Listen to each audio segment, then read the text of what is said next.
An emotion is a very strong feeling. And many people do not know how to handle their feelings, their emotions. And they suffer so much they are tempted to commit suicide because they believe that to die is the only way to end the suffering. So a meditator is someone who knows how to handle his or her feelings and emotions. When the energy of the emotion emerges, they know right away what to do in order to take care. They don't have to fight the emotion or the feeling. They just invite the energy of mindfulness in order to come and take care of the feelings. Because they know mindfulness is the Buddha in energy, in the form of energy. Mindfulness carries concentration, insight, having the power to relieve, to comfort, to understand, to liberate. The Buddha is within every cell. And that is why when the energy of suffering arises, we should know how to invite the energy of the Buddha to come and take care. Breathing in, I know the feeling of despair is in me.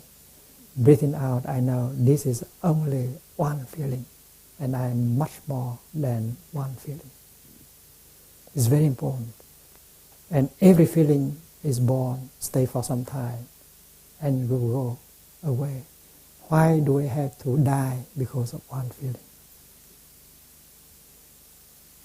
Each one has to succeed in this practice. It's very important. We have to survive our emotion, our feelings. We have to go through the storm. We should be equipped with the practice. We should master the art of mindful breathing, mindful sitting, mindful walking, so that we can encounter our strong emotions with ease. We don't fight.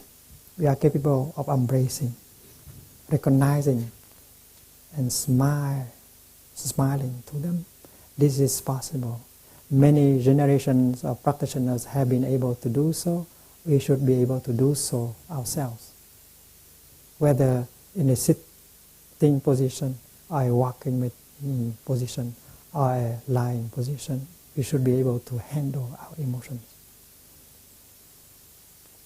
We cultivate our capacity of mindful breathing, mindful smiling, and mindful embracing our emotions and our feelings. If you succeed, and then you can help many people, especially the young people. Too many young people kill themselves because they don't know how to handle their emotions. The rate of suicide of young people in our time is very high. And you should be able to help them. They are around you all the time, tempted to kill themselves every time they feel that they cannot handle their emotions. So every moment that is given to us to live, we can use it in order to practice cultivating the energy of mindfulness, the capacity of being in the here and the now, the capacity of recognizing, embracing, and smiling to whatever happens to us. And within the Sangha, it's very easy because everyone is supporting you to do so. Allow the Sangha to embrace your despair.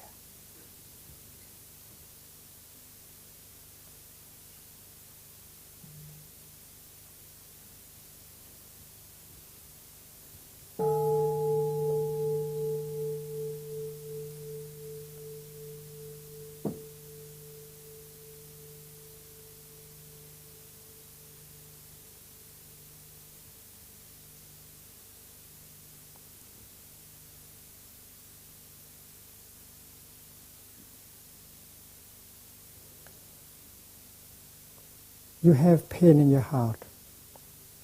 You have suffering and ill in your heart. You come and sit close to the Buddha.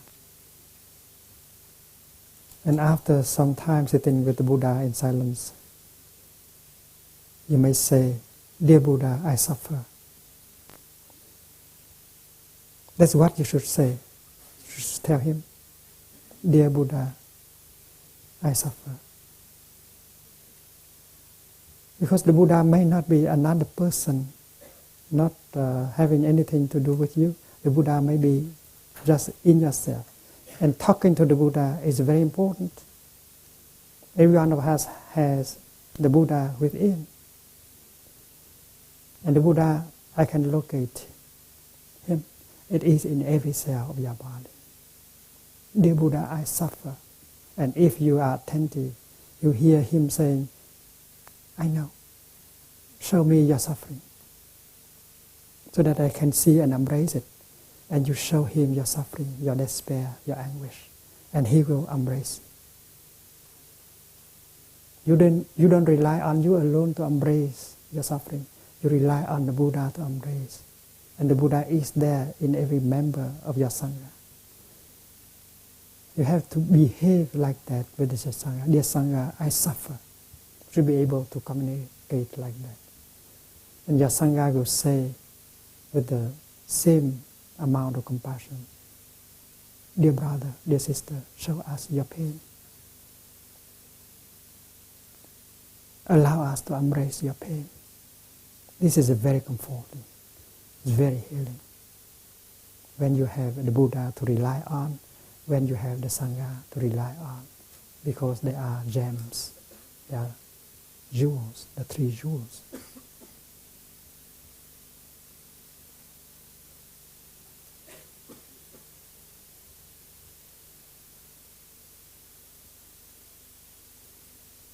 And with the practice, you realize that you are much stronger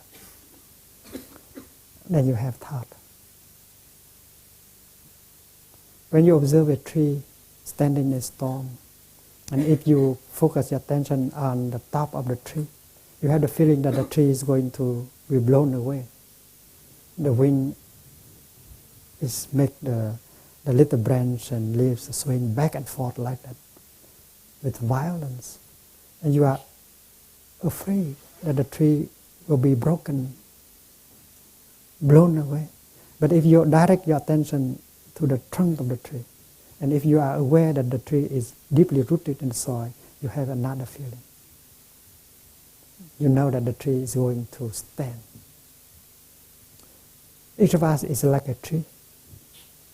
If we stay on the level of our brain, on our heart, we may feel that we are vulnerable, breakable at any moment, especially when the strong emotion come up like that. We feel that we cannot handle. But the Buddha advises us in these critical moments, don't stay on that level of your tree. Go down to the trunk. And the trunk is here, somehow a little bit lower than the navel. The Chinese call it Dan Dian. Focus your attention on this spot and begin to breathe in and out. And invest 100% of your attention on the rise and fall of your abdomen. Sit in a stable position, because the stability of the body helps with the stability of the mind. Don't stay here. Go down. Enjoy breathing in and out with the awareness this is only a storm among the many other storms that can go through my life. I have survived other storms. This time also I can survive. A storm that is something that comes, stay for some time, and we'll have to go. Why do I have to die because of that? It may be helpful if you write down these words in a small sheet of paper and slide it into your wallet. And when the storm comes, just take it out and breathe and read, and you know what to do. That is a bell of mindfulness. You can hear the voice of the Buddha. You can hear the voice of your teacher just by reading that small piece of paper. And you know how to sit down, smile to your pain, your sorrow, your fear, your despair, your strong emotions. And after having succeeded, gone through the difficult moment, you have confidence. You have confidence in the Dharma. And you are no longer afraid. Next time when it comes, you know what to do, how to do, and what not to do. And then you are in a position of helping the young people because they don't know yet. They don't know how to handle their pain and their emotion yet. My recommendation is that we should wait until the strong emotion comes in order to begin the practice, because naturally we will forget the practice. We have to practice right now when the storm is not yet there. And if we make it into a habit, practicing something like 3 weeks, and continue, and then when the emotions come, you suddenly remember to practice. It should be made into a tradition, a good habit.